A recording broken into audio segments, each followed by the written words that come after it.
They didn't need me there. They just needed my name on the check. The linen napkin on my lap was still stiff from the iron. I hadn't touched the filet mignon on my plate, and no one noticed, not even my son. I watched from the far end of the tent, a spot reserved for distant cousins and forgotten coworkers. My chair creaked louder than the claps that followed his father-in-law's speech. I remember when Jason first came to our house, hair combed, hands shaking. The man chuckled at the mic. Now he's family. Not one glance toward me. I cleared my throat and stood. A shaky rise, but I still stood tall. I reached for the mic on the corner table next to the untouched tiramisu. That's when Jason appeared, fast, quiet. He grabbed my wrist, firm but rehearsed, smile still pasted on. "Don't ruin the wedding," he whispered. 4 words, 1 funeral bell. I froze, stared into his eyes. They weren't my boy's eyes anymore. Not the kid who used to draw soldiers and castles on placemats. These were cold, polished, professional. I let go of the mic and sat back down. There's a silence that doesn't come from outside noise. It comes from inside, when your name no longer means anything in your own bloodline. A waiter slid a white envelope onto my table as dessert was served. "Mr. Bishop, for you." I opened it. Final catering invoice, $14,876, paid in full. William Bishop. I read it twice. Paid in full. By me. Jason came over again, this time with his new wife clinging to his arm like ivy. "Dad," he said, first time he used the word all day, "we wanted to thank you for your contribution. Everything turned out beautiful." She smiled, like she practiced it in the mirror. "You're welcome," I said, voice steady. He leaned in, glass raised. "Let's not have any awkwardness tonight, okay? We can sort paperwork next week." "What paperwork?" He paused, quick eye flick between her and me. "Just standard stuff. Deed transfer, insurance, you know, all that tax dodge stuff you signed last month." "I don't remember signing anything final." His smile didn't falter. "Don't worry, Dad, I've got it handled. You trust me, right?" He didn't ask for trust. He demanded it, like I owed it to him for surviving this long. "I'll be in touch," he added, as if I were a client, not a father. They walked off. That's when I noticed the photographer snap a shot of us, me seated, them standing behind, as if I were the help. "Excuse me," I said, standing. The photographer glanced up. "Can I see that photo you just took?" "Oh, I already sent it to the couple's cloud folder." "Delete it," I said, calm, cold, "or I'll have your company audited by someone far meaner than me." She blinked. "Yes, sir." She tapped her screen. Deleted. I walked toward the parking lot, past white string lights and chalkboard signs that said happily ever after. Underneath the glowing arch, a flower girl tripped and giggled. Her dad scooped her up, smiled like it was the best night of his life. It's funny, people think betrayal sounds like a slam or a scream, but no, it's softer than that. It's a whisper, a paper, a polite smile. I sat in my old Chevy truck. The leather was cracked, but it still smelled like Margaret's old perfume, the one she'd spray on the passenger seat even after chemo. I reached into the glove box, pulled out a photo. Me, Jason, and Margaret. He must have been 9. He was wearing my old dog tags, pretending to salute. I remember the day she took it. "If he forgets who you are someday," she'd said, "remind him of this." I held that photo until my hand shook. Final emotional hook. If someone's listening, don't let silence swallow your story. Speak up before the ink dries, before your name disappears from the things you built. I didn't ruin the wedding, but I would ruin the silence. Inner voice. Sometimes you don't realize what you've given away until there's nothing left to hold. I left my boots by the door and stood in the quiet of the living room. No music, no clinking glasses, no speeches about love, just the dull hum of the fridge and the faint echo of Margaret's absence. I walked to the kitchen, poured black coffee that'd been sitting on the warmer since morning, bitter, like the thoughts in my chest. I pulled open the drawer beneath the phone, where she used to keep takeout menus and recipes, and found the yellowed manila folder. Bishop Family Trust, revised 2016, written in Margaret's script, sharp cursive, just a touch of flair on her GS. I ran my thumb over her writing like it was still warm. Her hands were shaking when she wrote this, but her mind, clear as ever. We built this life together, every board, every cent, every clause in that trust. I sat at the table, same spot I used to read Jason bedtime stories from the paper when he was too old for picture books, but still wanted my voice to lull him to sleep. "Just sign it, Dad, for taxes." That's what he'd said back in March. Friendly, casual. We were outside and I was trimming hedges. He'd shown up with coffee and an envelope, said it was a gift transfer, just to avoid probate in case anything happened. "You'll still live here. It just makes it easier later," he said. Margaret had just passed 3 months before. My head was fogged with grief and his smile looked familiar. I signed. Never read it through. "God help me," I signed. The floor creaked above me. I looked up instinctively, expecting Margaret's steps, still not used to the quiet. Back in the file, I flipped through the addendums, the photocopies. There, at the bottom, a copy of the quitclaim deed. My signature notarized. Transferred ownership to Jason Bishop and Alexis Bishop. He didn't just take my house. He made me give it to him with a pen, with trust. I walked down the hallway to Margaret's old office. Dusted picture frames lined the shelves. Our first home. Jason's high school graduation. Margaret in her chemo scarf, flashing a peace sign with 2 fingers and a wine glass in her other hand. She would have spotted the scam from a mile away. I opened her drawer. Envelopes, stamps, paper clips, and receipts. She kept everything. One caught my eye. A catering deposit dated last month. In my name. $6,500 down. I never wrote that check. There were more. A floral invoice, tent rental, photographer, all paid, all under my name or accounts. But I'd never touched a dollar. I walked back to the dining table, opened my laptop, logged into the joint account Margaret and I set up years ago, still active, still mine. And $37,912 lower than it was last quarter. They didn't take money. They took memories. They took the foundation Margaret and I laid brick by brick and used it to build their fairytale. My phone buzzed. A text from Jason. "Thanks again, Dad. Couldn't have done it without you." No heart emoji, no picture of them, just that sentence, confident, assured. I stared at the words, "Couldn't have done it without me." "You're damn right you couldn't." I stood by the window looking out at the street. A breeze rustled the oak leaves. The neighbor's dog barked at a squirrel. Everything looked normal. But inside something cracked. Not rage, not yet. Resolve. The only gift they got from me was a lie wrapped in ink and grief. But now I know what they've done. And that means I can take it back. Inner voice. It only takes one stranger to tell you you're not crazy. And sometimes, that stranger sees what family pretends isn't there. I didn't notice him at first. The wedding was full of faces I didn't know. Law partners, Alexis's cousins, business friends who all talked louder than they listened. But when I left the tent that night, walking past the bar toward the parking lot, he was leaning against the fence. "Mr. Bishop," he said, voice low. I stopped. He handed me a business card. White, heavy stock, embossed letters, Richard Kane Investigations. Then he leaned closer. "You're being watched, call me."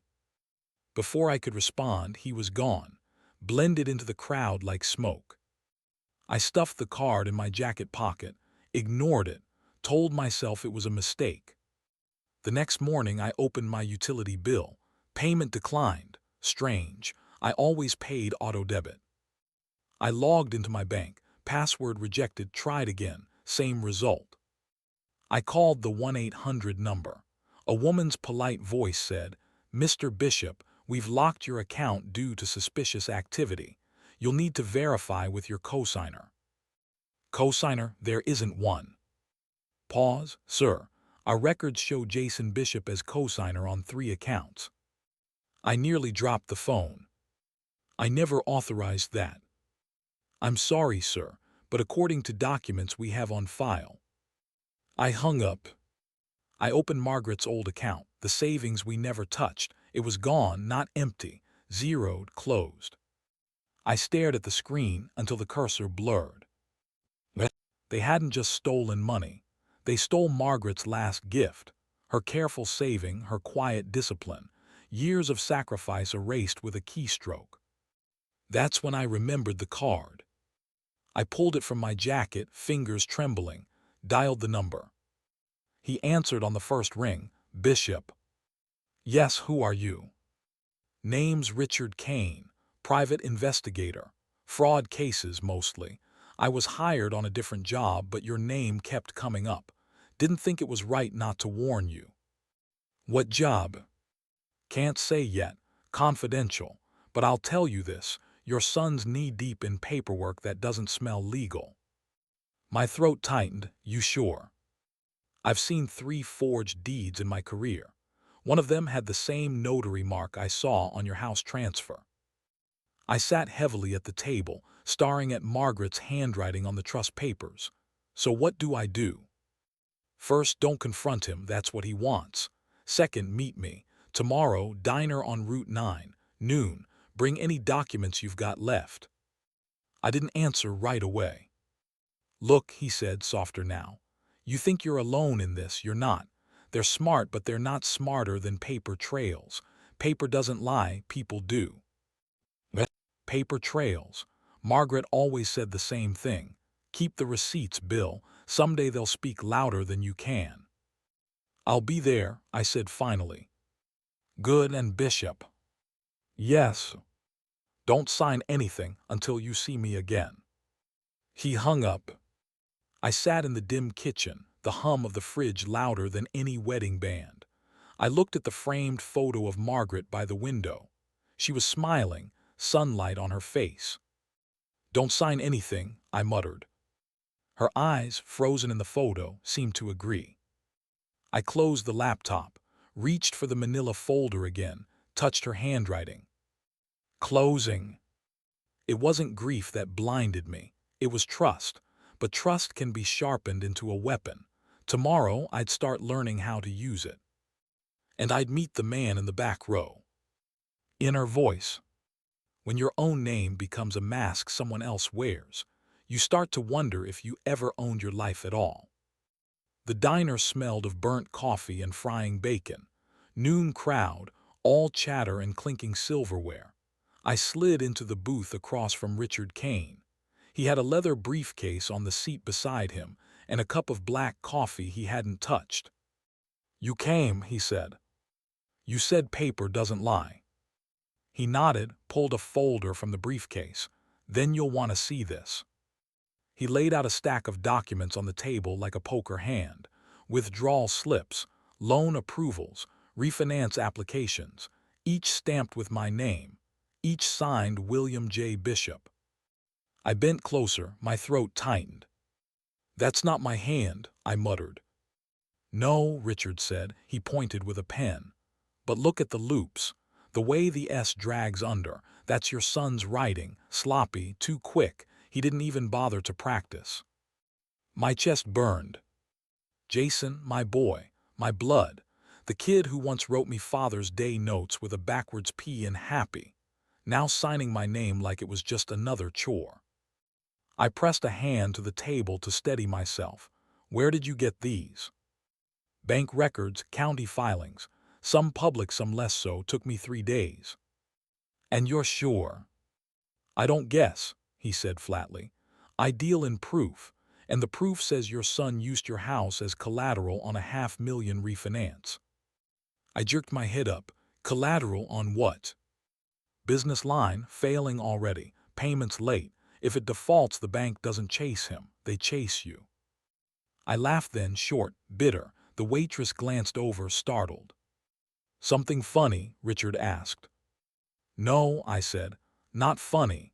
Just, he stood in my kitchen and told me it was for taxes, told me he was protecting me. Richard slid one more sheet across. A medical affidavit, one paragraph, signed by a physician I'd never met. Stating you're medically incompetent, Richard said. I stared at it, my name, my age, PTSD, cognitive decline, inability to manage finances. I slammed my palm on the paper. Bullshit. My VA psychiatrist cleared me 6 months ago, full capacity. Doesn't matter what's true, Richard said calmly. Matters what's filed. And right now, your son has you listed as incompetent, which means every signature of yours can be challenged and every signature of his can stand in your place. Grief is one thing, betrayal is another. But betrayal written in ink, notarized and stamped, that's a war declaration. I leaned back, staring at the greasy ceiling tiles. So I'm already erased. Richard shook his head. Not erased, but silenced if you let them. You've got your records, your VA avals. Yes, everyone since 2009. Margaret made me keep them. Good, he said, because paper trails cut both ways. You want this stopped, we start with competence. That affidavit falls apart under sunlight, and once it falls, everything they built on it collapses. I clenched my fists, and Jason. Richard sipped his coffee at last. Jason thinks he's clever, but clever isn't careful. He left prints all over this. Digital trails, IP addresses, handwriting quirks. The FBI would have a field day if I handed it over right now. Why don't you? Because you're not ready. You can't just nuke him. You need to build your case. Quiet. Brick by brick. If he thinks you're suspicious, he'll double down, hide deeper, maybe even put you away faster. You want him exposed, not warned. The waitress came by with refills. I shook my head. Richard tapped his cup. She poured, then left us in silence. You're saying I stay quiet. For now. And let him keep taking. Richard's eyes narrowed. You want revenge or you want justice? My voice dropped to a growl. Both. Closing. I used to think battles ended when the bullets stopped. Turns out, some wars begin with paper and end with signatures. And my son had just signed himself an enemy. Inner voice. The dead don't always leave you. Sometimes they wait for the day you finally listen. The attic smelled like cedar and dust. I hadn't been up there since Margaret passed. The pull-string light flickered above me, casting shadows over boxes labeled Christmas, photos, schoolwork. I knelt, joints stiff, and pried open a carton marked Margaret Personal. Inside were scarves, recipe cards, a half-finished quilt. My fingers brushed something harder. A small black cassette recorder. Sony, scratched but intact. She carried it everywhere once, dictating grocery lists, reminders, even recording her garden plans. I turned it over, battery corroded. I found an old pack taped to the side. Margaret always thought ahead. I popped them in, pressed play. Static hissed, then her voice. Testing, 1, 2, Bill, you probably won't listen to this until I'm gone. Stubborn old mule, but if you are, don't roll your eyes, just listen. My throat closed. She coughed lightly, then continued. I know you. You'll bury your grief in chores and silence. And when the world starts treating you like you're fatting, you'll believe them. Don't. You're sharper than anyone gives you credit for. Don't let grief make you silent. The tape clicked, stopped. I sat there on the wooden floor, recorder heavy in my palm. Her voice cut through the years like it was yesterday. Not just comfort, orders. And Margaret's orders were never optional. I found a box of tapes beside it. Labeled carefully, Thanksgiving 2003, Jason's graduation, Will Notes 2015. One stood out, handwritten label for Bill in case they forget you. My fingers shook as I slid it into the deck. Her voice again, softer, fragile. Bill, if you're hearing this, it means they're trying to erase you. Maybe Jason, maybe someone else. Doesn't matter. They'll make you small, make you doubt yourself. But you keep records, you always have. Remember the filing cabinet in the garage? Use it. Trust the paper, trust yourself. A pause, a long inhale. And one more thing. If they forget who you are, remind them who stood by them when no one else did.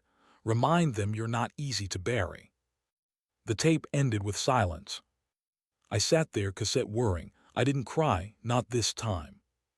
I pulled out my phone, recorded the audio, saved it, transferred it to a USB drive, labeled the file Exhibit A, Margaret's statement. She'd be part of this case too, not just a memory but a witness. Later, downstairs, I spread papers across the dining table, bank statements, forged signatures, that fraudulent medical affidavit. Margaret's voice played quietly from my phone as I scanned each page with my old Canon. Don't let grief make you silent. Each scan beeped confirmation. Each file went into a folder labeled for Richard, confidential. At dusk, the phone rang. Richard's voice came through, rougher than usual. You find anything? Better than that, I said. I found Margaret. He paused. What do you mean? A recording, her voice, talking about the trust, about keeping records, about not letting myself be erased. That's powerful, he said. In court, it's not just evidence, it's narrative. Jurors don't forget a widow's voice. She's more than narrative, I said quietly. She's a blade. Grief doesn't weaken you. It sharpens you if you let it. And tonight, Margaret sharpened me.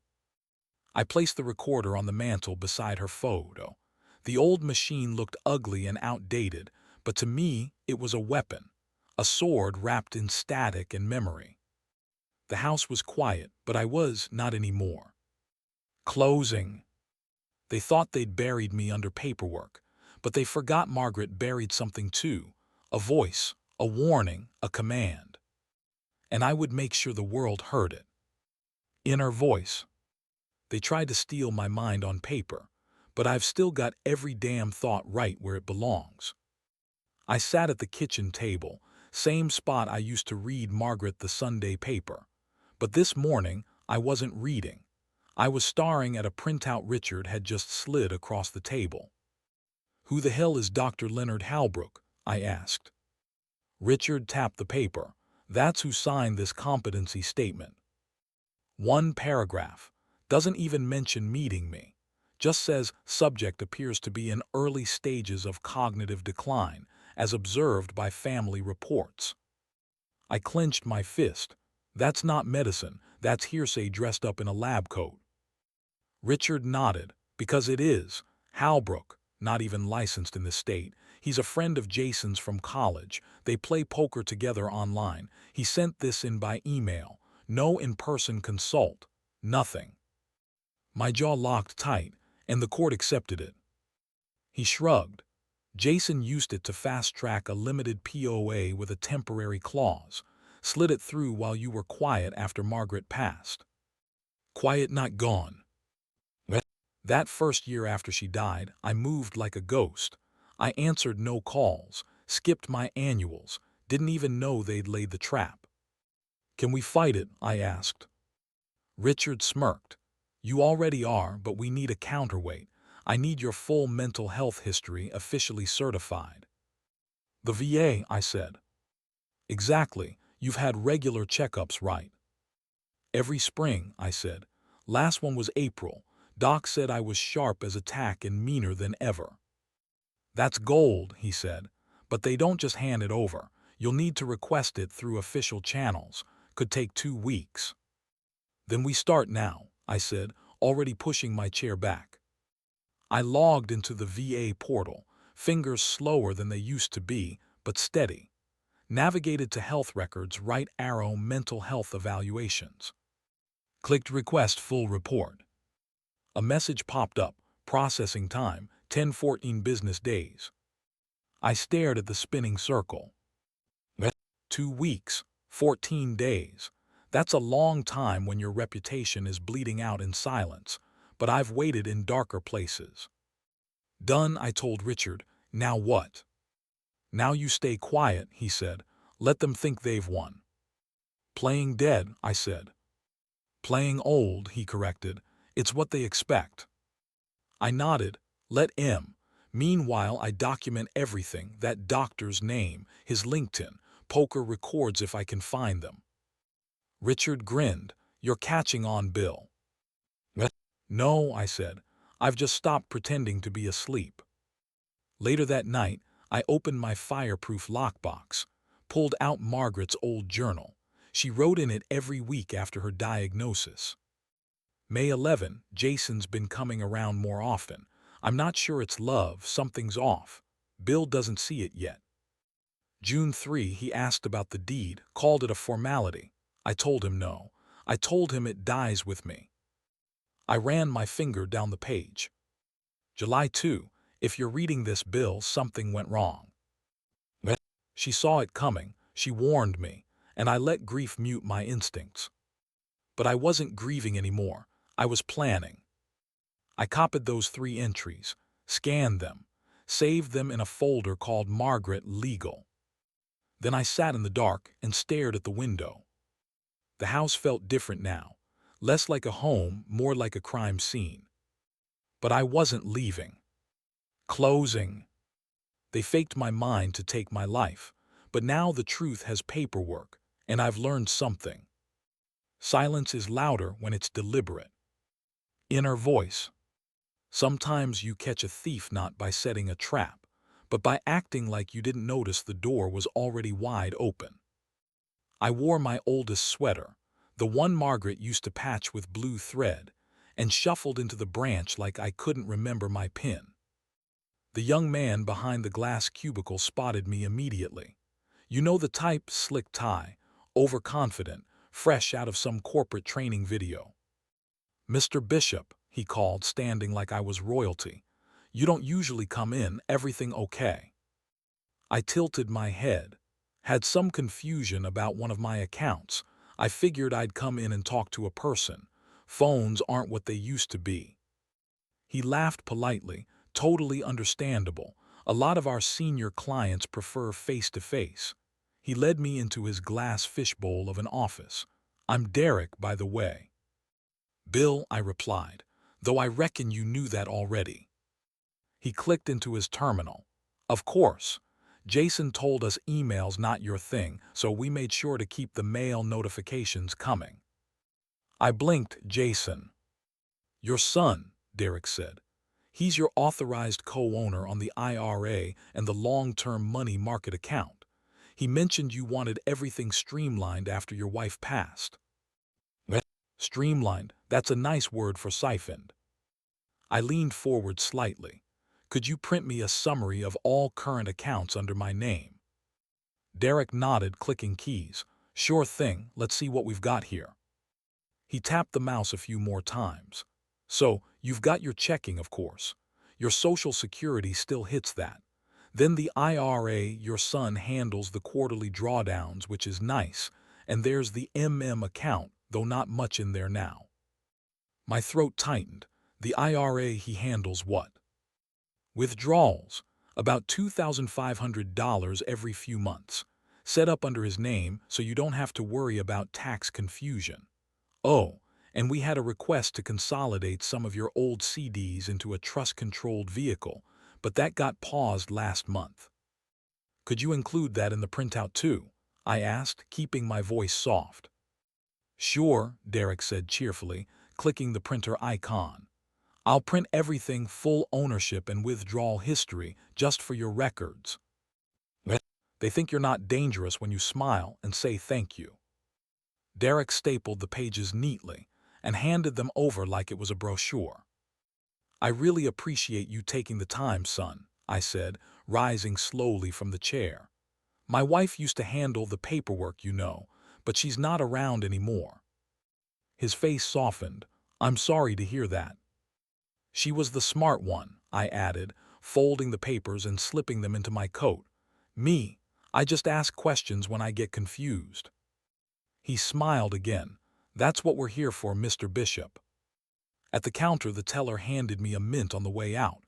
Stay warm out there, she chirped. I left that bank with $2,500 stolen every few months, a co-signed IRA, and a digital trail handed to me with a mint. In the truck, I locked the doors and unfolded the papers. Jason's name, his signature too neat, too confident. He didn't just siphon my money, he claimed I agreed. He built a paper trail of my consent without me ever lifting a pen. Back home, I scanned every page into a folder marked Bank Fraud Jason. Then I called Richard. Got a minute? For you always, he said. I told him everything, Derek, the accounts, the quarterly drawdowns. Perfect, he said.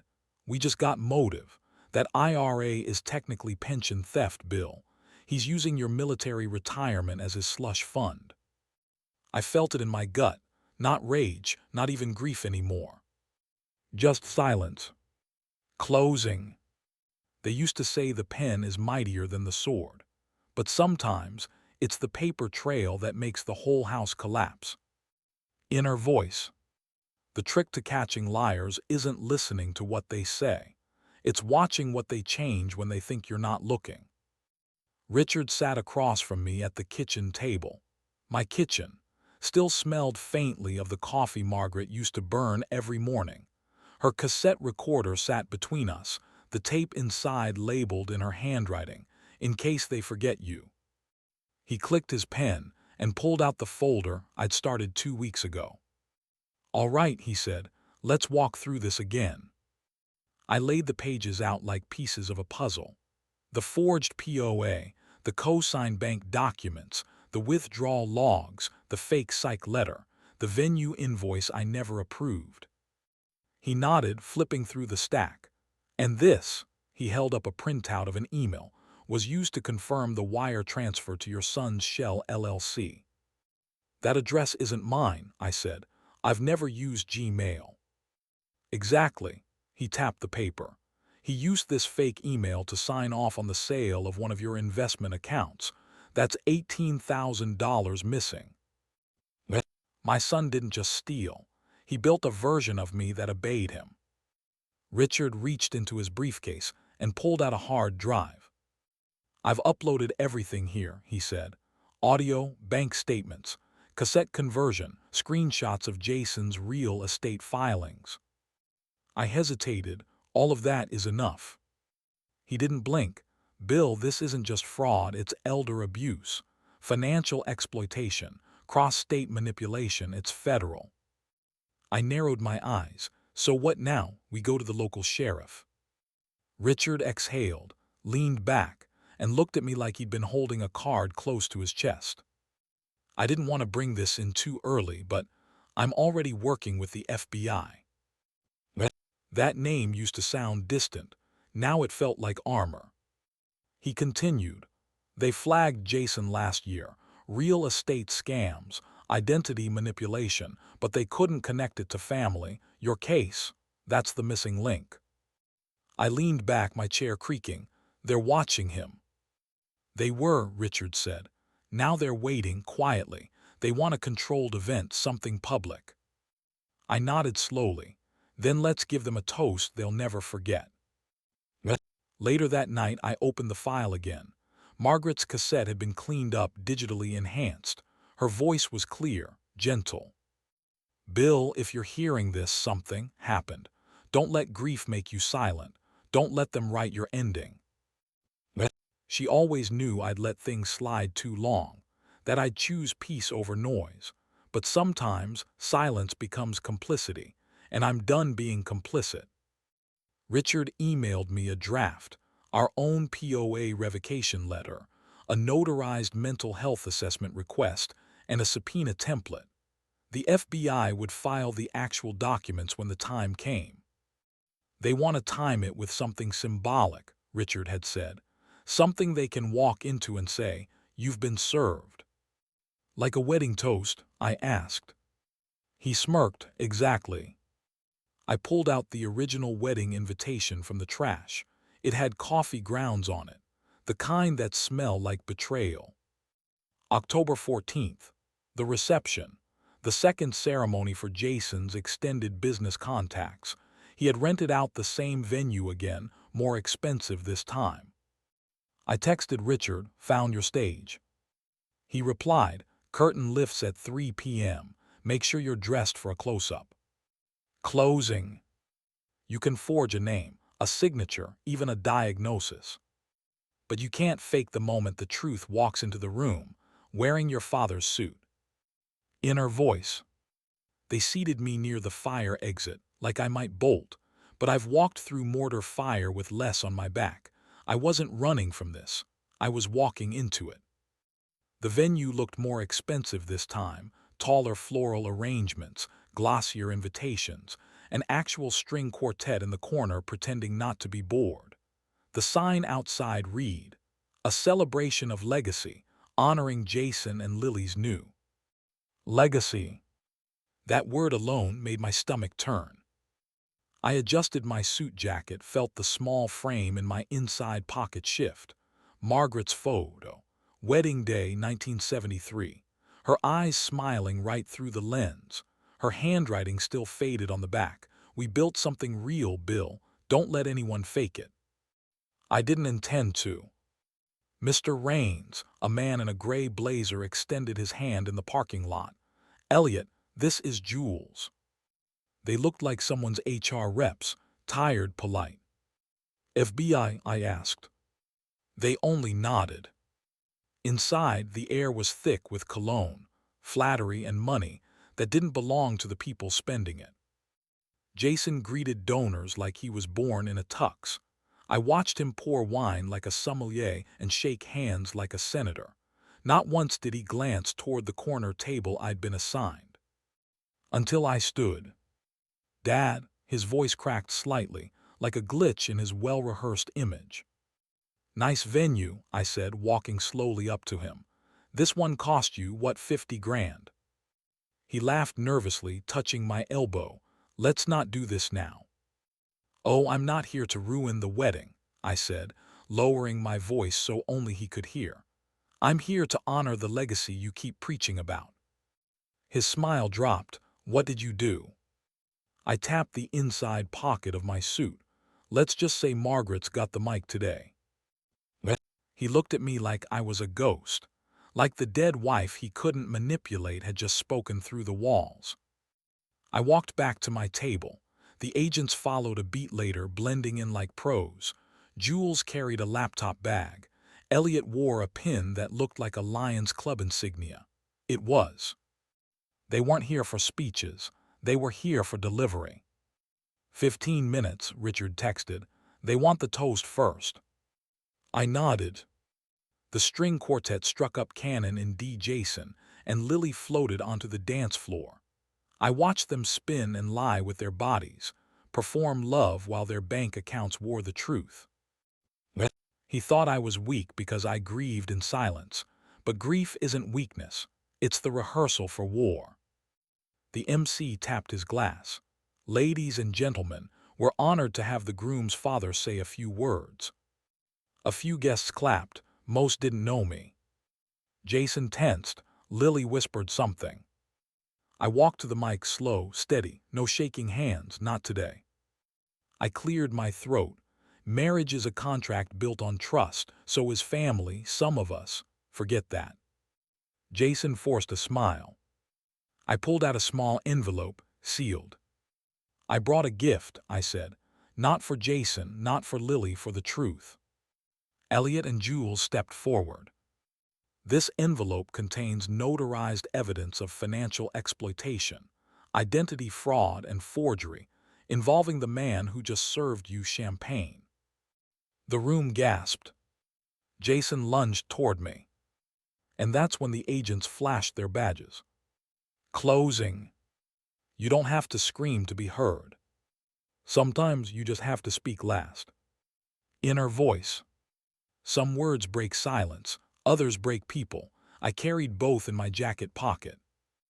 They handed me the mic like it weighed something. Maybe it did.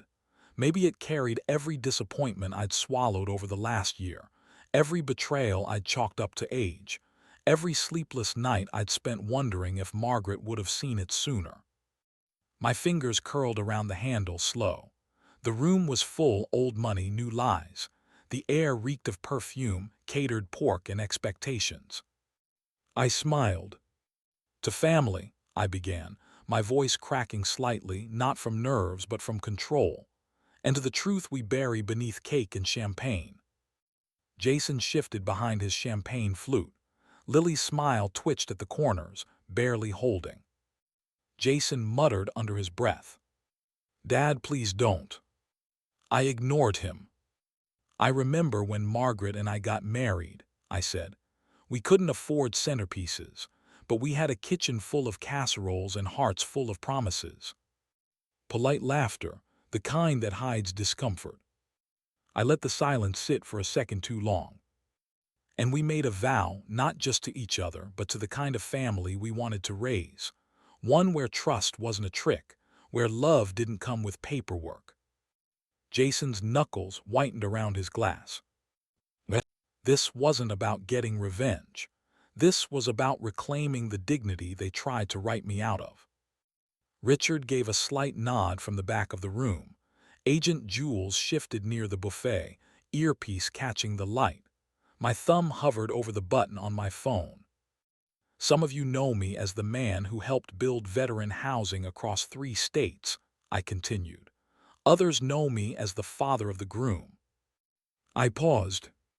"But tonight, I want to introduce someone else." I pulled my phone from my jacket, pressed play. Margaret's voice echoed through the room, scratchy but strong. "Bill, if you're hearing this, don't let grief make you silent. They'll try to confuse you, trick you, but you built this life, and you know what's real." Gasps, chairs shifted. Champagne glasses paused midair. Jason stood like a spring. "Turn that off." I raised a hand calmly. "I will after she finishes." "They'll come for what you built," Margaret's voice continued, "but don't let them take your name, or your peace." Her voice had more power in death than most do in life.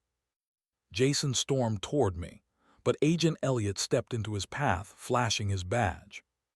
"Sir, I need you to step outside." "What the hell is this?" Jason snapped. Richard spoke calmly from the side, holding up a folder. "Jason Rains. You're being served notice of an ongoing federal investigation. Financial elder abuse, forgery, fraud." You could hear forks hitting plates. Someone gasped audibly. Jason turned to the crowd, desperate. "This is my father. He's senile. He doesn't know what he's saying." I stepped forward, pulled out the VA certification, held it up. "Fully evaluated last month. Mentally fit, cognitively sharp, and I have never signed a transfer of power of attorney." Lily was crying now, silent shaking. Jason looked around the room, lost, alone. I lowered the mic. "Wedding over, son. Closing." They built a stage for applause. I turned it into a courtroom, and the sentence was silence. Inner voice. There are moments in life when the air shifts, when justice walks in, and cowards finally learn what dignity feels like. From the other side. 2 men stood near the back wall, quiet as stone. The moment Margaret's recording ended, they stepped forward, matching suits and unreadable faces. One pulled something from his inner jacket. It glinted. Badges. There was no music now, no laughter, just the subtle clatter of a fork hitting porcelain as the bride's hand trembled. Jason turned toward the side exit. "Don't," I muttered, "not in that tux." He ran anyway. Agent Jules didn't flinch. He cut through the crowd like he'd done it 100 times before. "Jason Rains," he said, voice sharp, calm, practiced. "Federal agents, don't make this worse." Jason reached the curtain flap by the champagne bar. Elliot was already there, blocking the exit. "Get off me," Jason barked, struggling. This is a wedding, it's my wedding, you don't have the right. Jules pulled out a folded document. We do. You've been indicted for financial elder abuse, wire fraud, and falsification of medical records across state lines. Lily gasped. The mother of the bride turned pale. One of the donors dropped his napkin and didn't pick it up. Emily ran forward. What are you doing? That's my brother. He takes care of our dad. He's not a criminal. I didn't respond, not to her. Emily's voice cracked. Mine didn't. She knew what she helped cover. She just didn't expect the lights to turn on mid-performance. Jules pulled Jason's arms behind his back. You are being taken into custody. You have the right to remain silent. I didn't forge anything, Jason screamed. The power of attorney was valid. He's senile. He gave me the deed. Jules didn't break stride. We have the recordings. We have the bank logs. We have your friend Dr. Langston's letter and his retraction. The cuffs clicked shut. Richard stepped up beside me, clipboard in hand. Calm, efficient. He leaned over slightly and whispered, "That was clean." I used to think dignity meant walking away, I replied. But sometimes it means standing exactly where they told you not to. Jason thrashed once. Then his knees buckled slightly, reality sinking in like a slow leak in a boat. Emily stepped back, her tears freezing as she realized there be no sympathy today, not from the guests, not from me. Lily just stood there. No one moved to comfort her. They built this reception to sell an image, but it only took two men in suits to shatter it. The cake sat untouched on the far table, 3 tiers, white frosting, gold trim, a little figure on top that looked nothing like them. The DJ didn't pack up. He just stood, hands hovering over the deck, waiting for someone to tell him what to play next. Nobody did. I stepped toward the center of the room, slowly, not limping, not hunched, straight. Richard handed me a fresh printout, a notarized revocation of POA, medical clearance, and the public cease and desist, all in one folder. I placed it on the gift table. Here's your registry, I said, courtesy of the man you forgot to seat near the front. I didn't wait for a response. Closing. They wanted a wedding no one would forget. And that's exactly what they got. Inner voice. Some battles are won in silence. Others need a microphone, a gavel, and an audience too big to ignore. The courtroom smelled like old carpet and boiled coffee, the kind of place where lives change without warning. I sat in the front row next to Richard. My suit was pressed. My spine was straight. My name, for once, belonged to me again. Jason sat across the room, hair trimmed, tie too tight. His lawyer, a young man with hollow eyes, whispered constantly in his ear. Jason didn't look at me, not once. Case 432B, United States v. Jason Raines, the bailiff called. The judge, a woman with eyes like polished stone, entered. Everyone stood, then sat. Clerk, how does the defendant plead? Jason stood, cleared his throat. Not guilty. A beat passed. Richard didn't flinch. I didn't either. I didn't come for a confession. I came for the truth, read loud and documented in ink. The prosecution wasted no time. They opened with the digital signature overlays, Jason's scribble next to my forged name on house deeds, account withdrawals, medical proxies. Side-by-side comparison. Impossible to refute. Then came the audio. Your Honor, the assistant prosecutor said, we now submit into evidence a digital recording, labeled Exhibit A. A pause. Then Margaret's voice crackled through the speaker system. Bill, if you're hearing this, don't let grief make you silent. Jason finally looked at me. My eyes didn't leave the judge. I wasn't here to win a stare down. I was here to finish what Margaret and I built the right way. They played the whole tape. Not a single person in the gallery moved. The words, "Take your name back," landed like steel in the room. When the tape ended, my own voice followed. The toast, the confrontation, recorded clean, mic'd clear. "I'm not confused," I said in the same room weeks earlier. "I'm betrayed." It's strange hearing your own voice in a courtroom. It strips away all performance. There's only truth left. Jason's attorney objected. "Your Honor, the emotional context is being exploited here." "Sustained," the judge said, "but I'll allow the exhibits continue." Next came the fake diagnosis. A short statement written by Dr. Langston, a name I'd never heard until Richard tracked him down. Langston appeared via Zoom, glasses crooked, regret written on his face. "I was misled," he said. "I was told this was for a dementia screening. I didn't realize my signature would be used to declare him legally incompetent." "And who told you that?" the prosecutor asked. Langston sighed. "Jason Raines." A low murmur spread across the gallery. Next, the bank.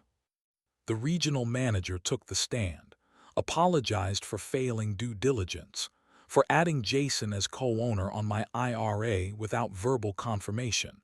"It will be reviewed internally," she said. They all said sorry, but only one apology mattered, and he still couldn't say it. Jason sat with his arms crossed. When his lawyer asked him to testify, he declined. The courtroom noted that. The jury watched it all. They didn't take their eyes off me, not out of pity, out of respect. The verdict wouldn't come until the next day, but the world already had won. Margaret's voice, my words, the agents, the recordings.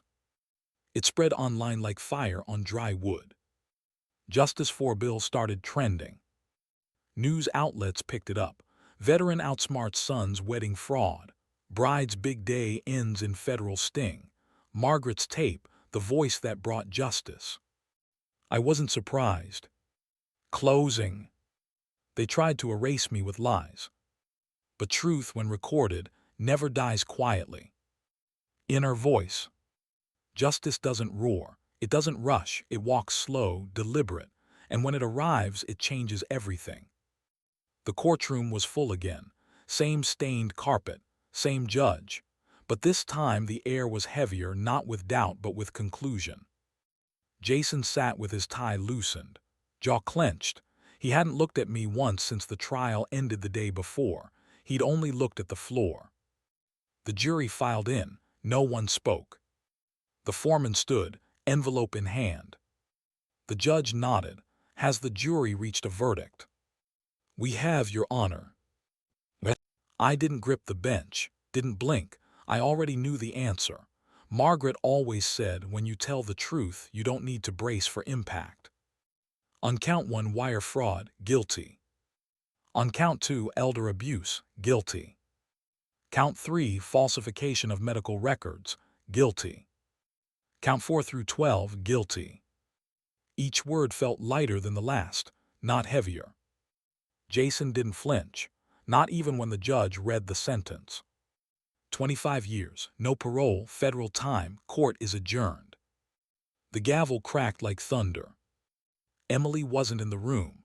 She'd left town 3 days earlier, no goodbye, no email, just vanished like a ghost, embarrassed by her own reflection. That's the thing about accomplices. They never stay to clean the mess, just to help make it. Richard looked at me with a quiet nod. No celebration, just respect. The judge removed her glasses and turned toward me. "Mr. Alden," she said, "would you like to speak?" I rose slowly. My knees creaked, but my back didn't bend. "Just this," I said. "My wife always said the truth will stand when the dust settles." There was a pause, then someone clapped, then 2 more, then the whole gallery. Not for revenge. For resolution. Outside, the sky was too blue for what just happened. But that's life. It never waits for your mood to match the weather. The courthouse steps felt different under my shoes. Solid, real.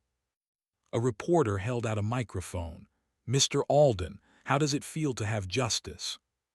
I looked at the mic, then at the camera, then past it all. "I feel like I got my name back," I said.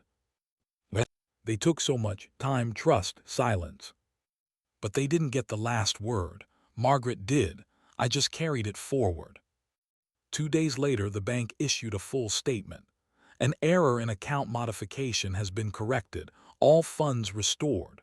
My IRA, Margaret's savings, even the small joint account we used for groceries, every penny.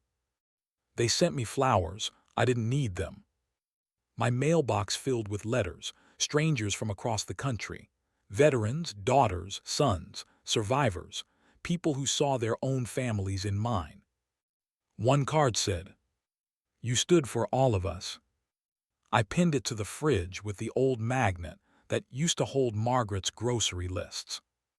That evening, I sat on the porch, coffee in hand, no sugar, just like she liked it. The sun dipped behind the trees. The world didn't seem so loud anymore. Richard called.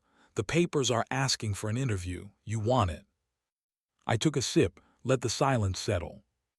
"No," I said. "I already said what needed saying in court and in tape." Closing. Truth doesn't need a spotlight. It just needs a place to land. Inner voice. They took my name, my house, my silence, but they couldn't take the part of me that still remembers how to welcome a stranger. It was a Sunday when I heard the moving truck across the street. A young couple, newlyweds maybe. She had auburn curls that bounced when she laughed. He had sleeves rolled to his elbows and furniture dust on his jeans. They carried boxes like it was a dance, bumping hips, dropping one now and then, laughing the whole way through. I watched from the porch. Black coffee, no sugar, just like Margaret always made it. They didn't wave at first, but I didn't mind. 2 days later, there was a knock. I opened the door. A pie balanced carefully in the woman's hands. Her husband stood behind her with that nervous smile men get when they're not sure if they're welcome. "Hi," she said. "We're well, I'm Carly and this is Nate. We just moved in." "I noticed," I said, nodding at the house across the street. She held out the pie. "We made this. It's peach. My Nana used to say you don't really move in until you meet the neighbor with the porch." I chuckled, slow and rusty. "Then I guess I'm the porch." She shifted, hesitant, then said it.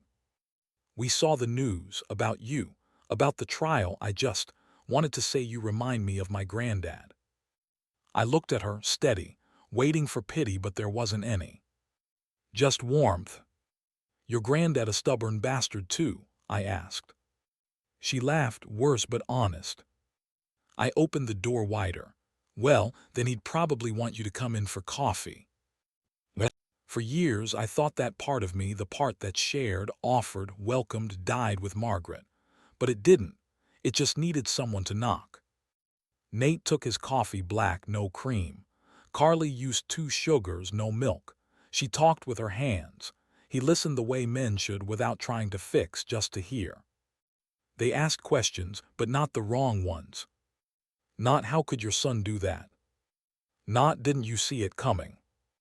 Just "how are you doing now? What's the porch like in fall?"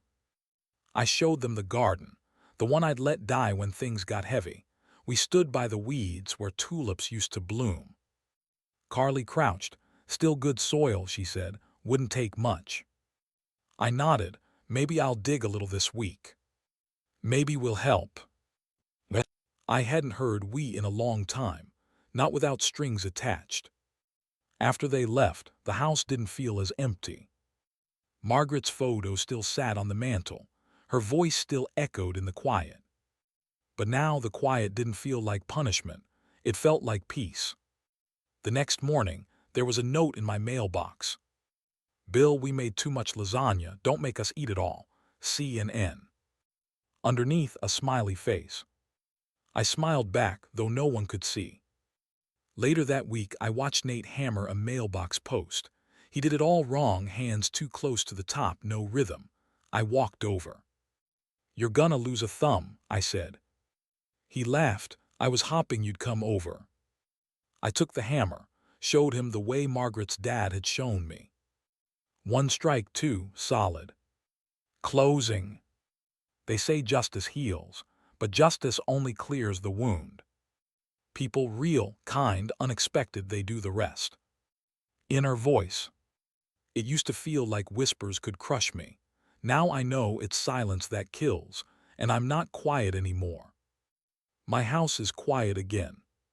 But not the kind of quiet that aches, not the kind that swallows footsteps and echoes shame.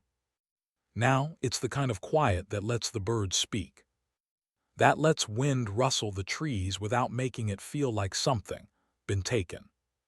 The mail slot clicks twice this morning. I shuffle to the door, slower these days, but sure-footed. Envelopes spill across the rug, a few bills, a flyer for gutter cleaning, and 4 handwritten letters. When this all began, no one wrote, no one called, no one saw me. Now strangers do. I sit at the kitchen table, same one Margaret and I bought in '86. Open the first letter, shaky penmanship. Mr. Alden, I saw your story. My sister is going through the same thing. I thought I was alone. I swallow hard. Second letter. You gave me courage to speak to my daughter. Thank you. The third just says, I believe you. Simple 3 words, but more powerful than any court ruling. The fourth is from a man in Wisconsin. His father was silenced by his own kids, slipped into a nursing home with fake paperwork. You reminded me what my dad used to sound like, he writes. Strong, clear.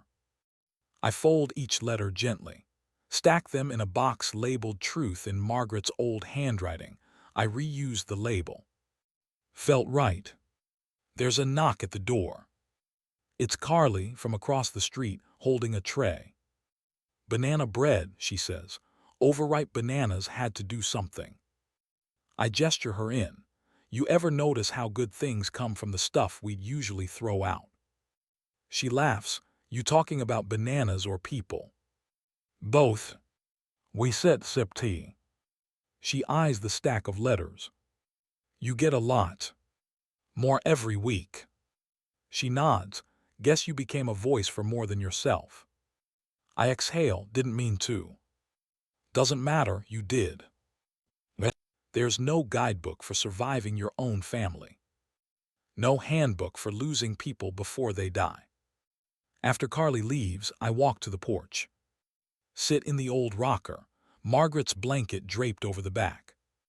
A little boy rides by on a scooter and waves. I wave back.